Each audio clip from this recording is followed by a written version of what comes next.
USAID Counselor Clinton White, and tonight's Master of Ceremonies, AFSA President Tom Yasgardi. Thank you.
Please welcome tonight's Master of Ceremonies, AFSA President Tom Yasgardi.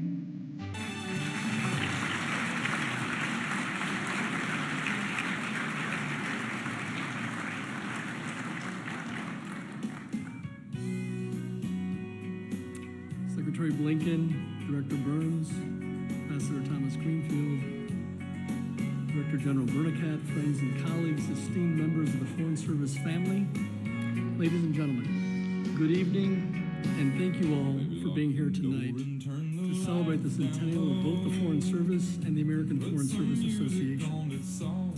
Not everyone may know that AFSA represents 6 member agencies: the State Department, USAID, the Foreign Commercial Service, the Foreign Agricultural Service, the U.S. Agency for Global Media, and the Animal and Plant Health Inspection Service, or APHIS.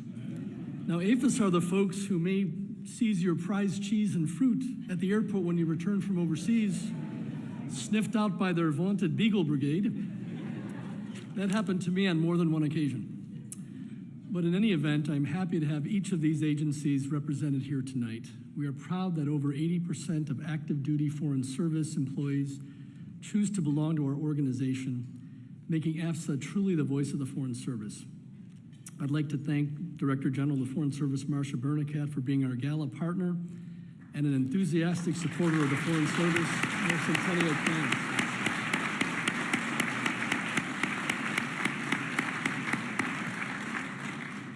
I'd also like to thank the AFSA and department staff, without whom this evening would not have been possible.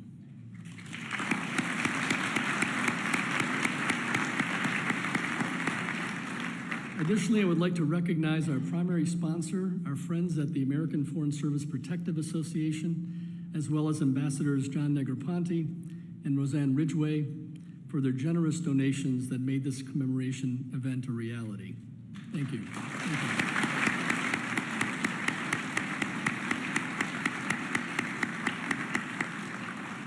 We appreciate the Virginia General Assembly members present here tonight, Delegates David Reed and Paul Krizek, and Senator Tara Durant for their contributions on behalf of Foreign Service members in Virginia, including the joint resolution commemorating the centennial of the Foreign Service. Thank you for being here.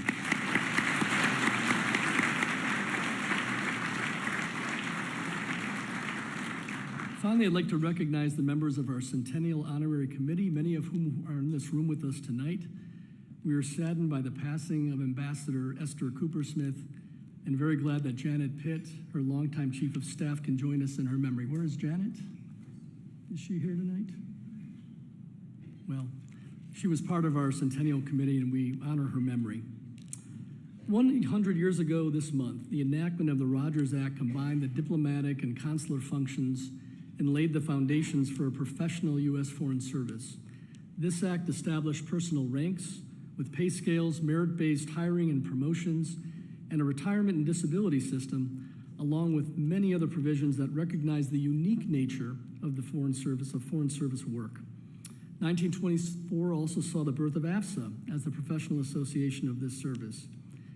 It is thus fitting tonight we are here together, the State Department and AFSA, to host this event as the joint stewards of the Foreign Service since 1924. This enduring partnership has marked our service as an institution of excellence with a highly skilled workforce that is willing to protect the people, defend the interests, and promote the values of our great country in some of the most dangerous and inhospitable places on earth. So tonight, we gather to celebrate the dedicated men and women of our service whose talents and skills are needed now more than ever. There's no celebration of the Foreign Service without mentioning the support and contributions of our great Foreign Service family members, the children, spouses, and partners, many of whom work at our embassies and consulates abroad. Thank you.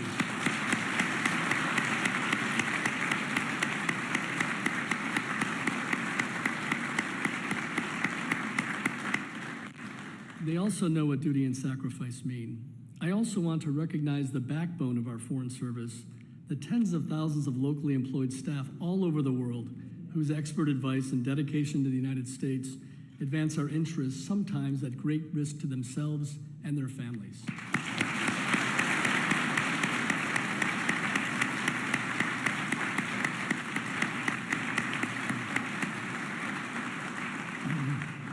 To help us celebrate, we are thrilled and honored to have as our Centennial speakers Secretary of State Antony Blinken, CIA Director William Burns, and USAID Counselor Clinton White.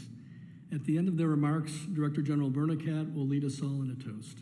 But before we hear from our speakers, we'd like to share with you a trailer of our Centennial video that highlights our most valued resource, our people. The full video will be available this Friday, May 24th, the anniversary date of the Rogers Act, on our website, afsa.org. So please take a look at the monitors. Thank you.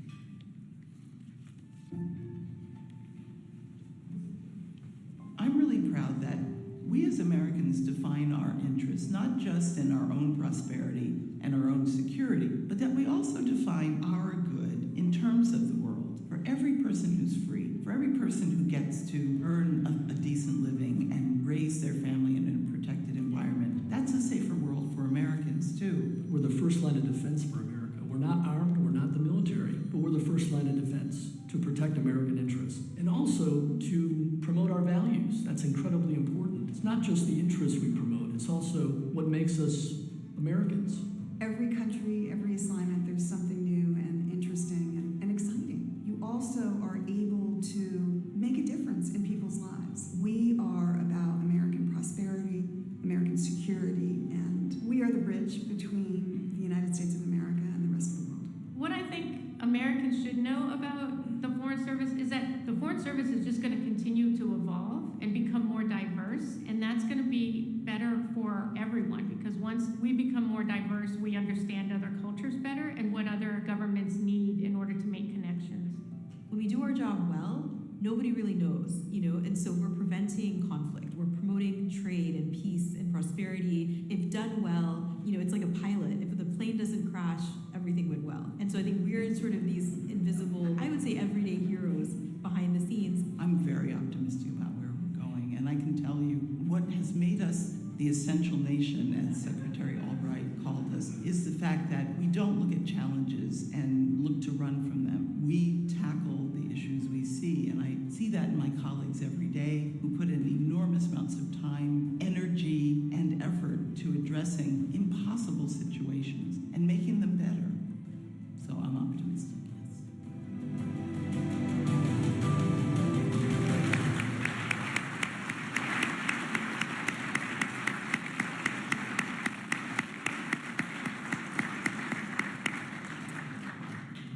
Thank you. I hope you enjoyed that trailer featuring some of the good friends who are here in this room. And please begin eating, please. I'd ask you all to begin eating. And now I am deeply honored, I'm sorry, Mr. Secretary, not for you, but sorry. I'm deeply honored to introduce our first speaker, who really needs no introduction, who I would describe as the hardest working man in diplobiz. Indeed, he is widely regarded as the James Brown of global diplomacy, both for his love of rock and roll and his tireless advocacy to safeguard our interests and make the world a better place. Ladies and gentlemen, please join me in welcoming Secretary of State Antony J. Blinken.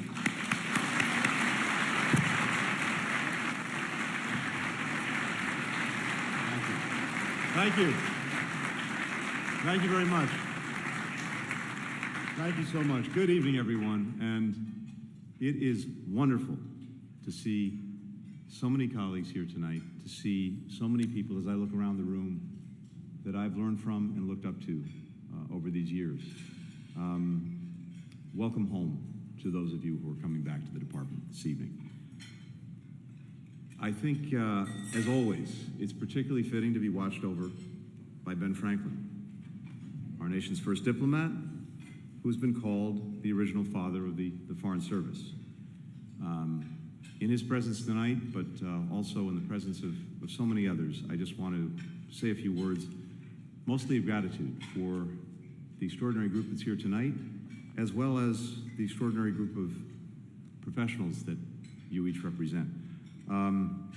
As I'm looking around, as I say, I see so many faces, so many people. I see my friend John Teft here. I started in this department a little over 30 years ago in the EUR front office. It was then European and Canadian Affairs. The office that I had then, its previous occupant had been a large safe. John will remember this. So you get some idea of what the office was like. It had a big Wang computer on the desk that barely fit into the room. And as I like to say, it took me 30 years, but I moved up one flight and got some windows, so not bad. Tom, thank you for your extraordinary leadership of the American Foreign Service Association, which has been such a champion for the Foreign Service and its members for 100 years. Like your predecessor, my friend Eric Rubin, who's here tonight as well, you and AFSA have been wonderful partners to me, to my team, and on those occasions when we haven't always seen eye to eye, you've never been shy about letting us know. So thank you for that, but I truly value the partnership that we've had. That's the role of unions, and the fact that almost 80% of active duty Foreign Service members have chosen to belong to AFSA, I think that suggests how well you do your job as the voice of the Foreign Service, and I thank you for that. A major reason that our Foreign Service continues to recruit and to develop outstanding talent is because we have an outstanding Director General in Marsha Bernicat. Thank you, Marsha.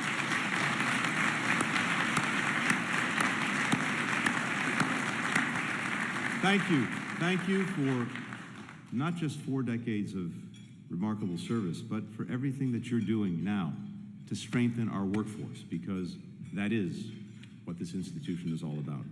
And I want to thank Clinton White and everyone at USAID.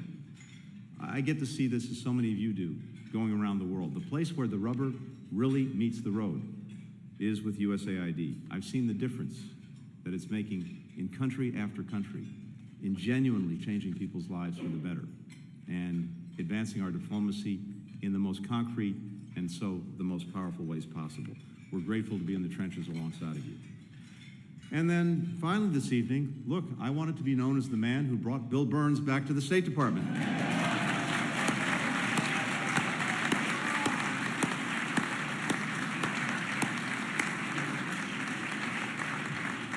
Truly someone who knows the introduction, my friend, my colleague, someone who I've looked up to for so many years. He's doing indispensable, extraordinary work at the CIA. But I think everyone in this room knows that his home will always be here at Foggy Bottom. Bill, welcome home. And it's wonderful to join so many champions and members of our Foreign Service family to honor what has been a century of excellence, dedication, and yes, sacrifice.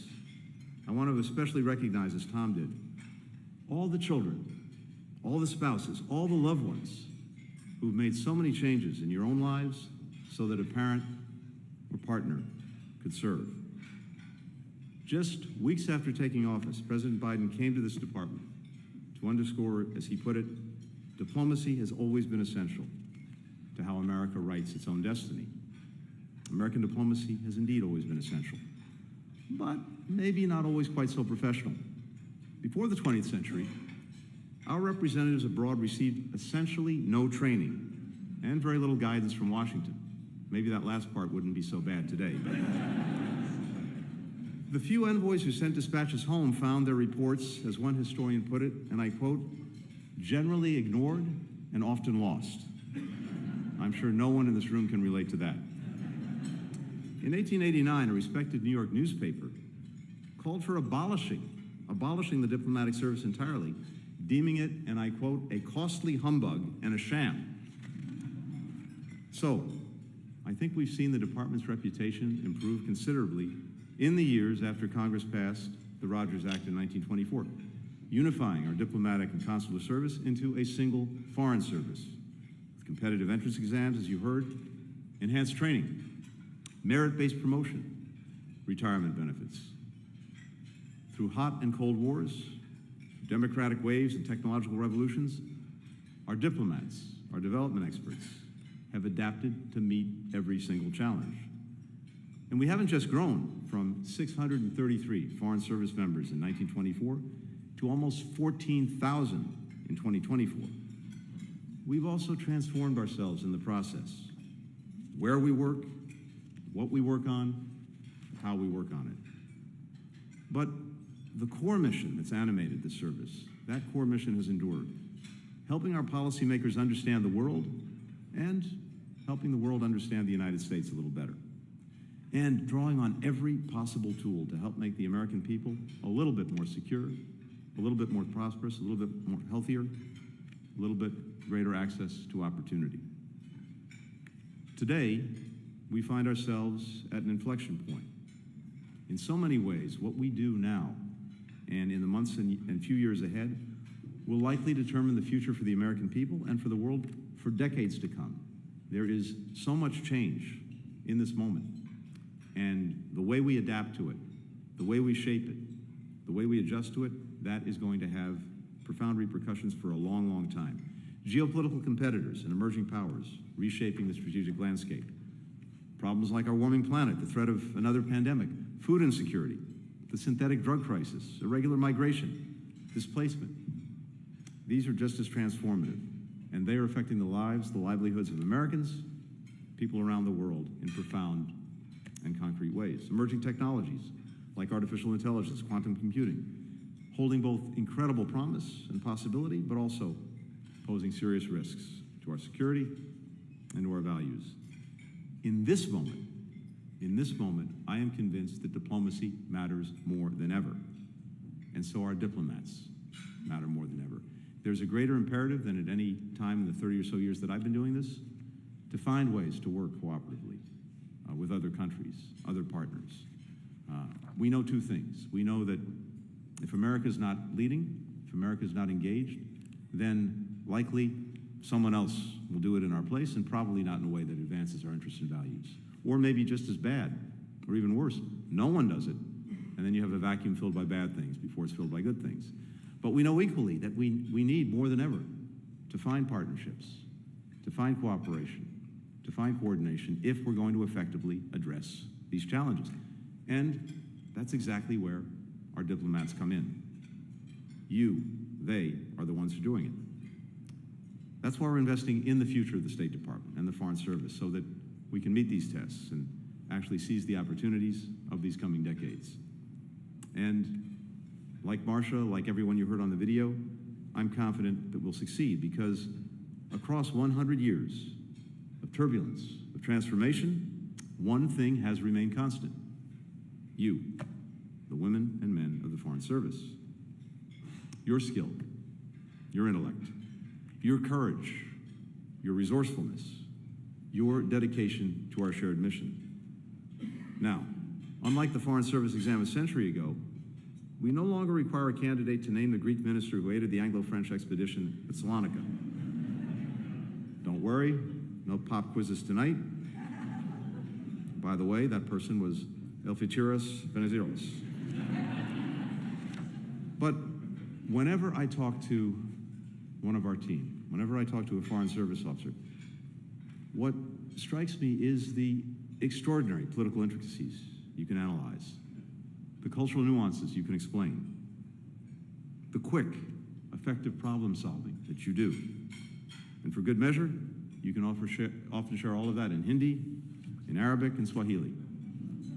Alongside our civil service and, yes, our locally employed staff, the lifeblood of any mission anywhere around the world, You continue to do the hard work of diplomacy on the ground, to offer expert advice, to think critically, to push everyone in this department to do the same thing.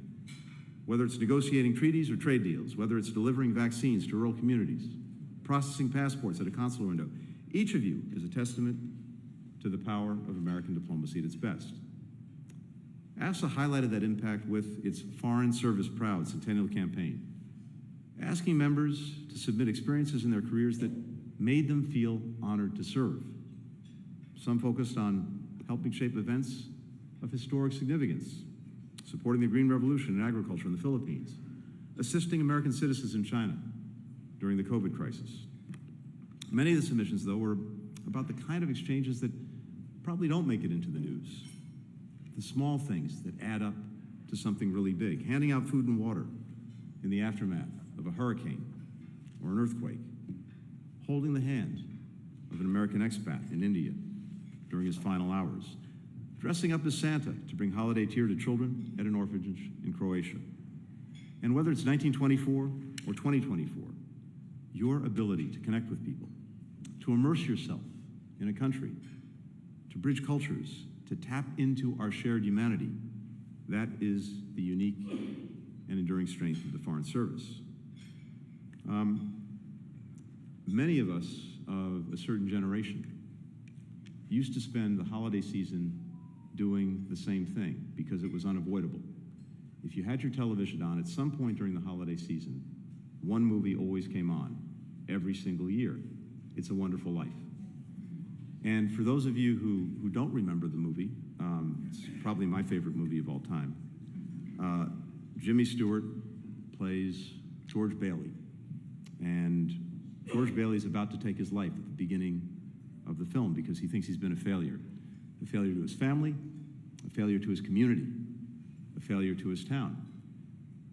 And an angel taps him on the shoulder and shows him through the course of the movie what Bedford Falls would have looked like if he hadn't been there. And of course, we see a very different reality for Bedford Falls in his absence. And he realizes through the course of the film that in fact, for all that he thought of himself and his own failures, he'd been indispensable to his town, to his community, to his family, to his friends. And when I think of that movie, that's really how I think of the Foreign Service and our diplomats as the George Baileys or Georgette Baileys of this world. Take you out of the picture. It looks very, very different. With you in the picture, it's been, it is, and it will remain so much brighter for all of us. And I thank you, thank you, thank you. Have a wonderful evening.